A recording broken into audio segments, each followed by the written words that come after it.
Hindi yun. Layo eh. Hindi yun nagpunta.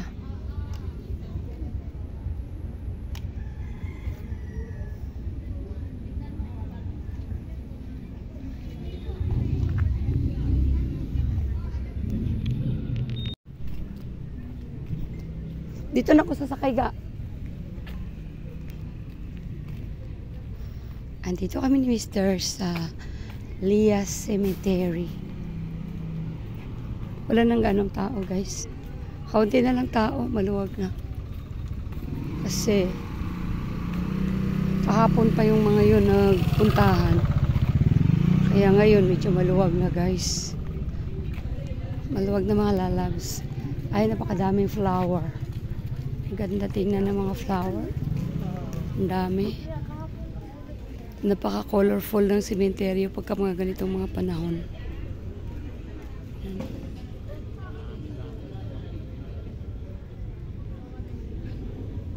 Katsa ang kalilingon, puro bulaklak, guys. Kapatid lang ni Mr. dinalaw namin dito.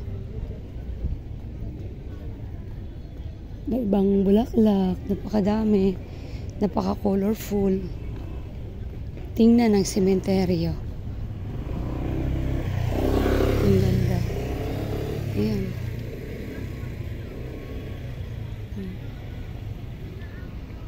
Diba? Ba't ibang bulaklak? Sarap pitasin.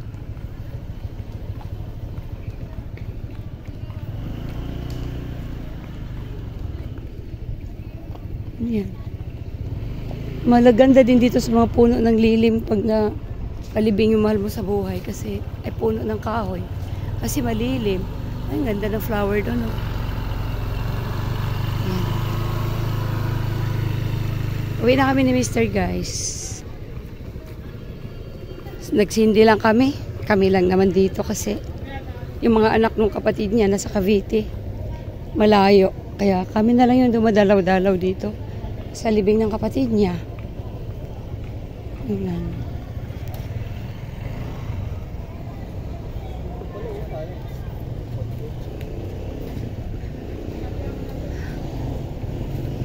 Maganda din ang sementeryo dito, guys.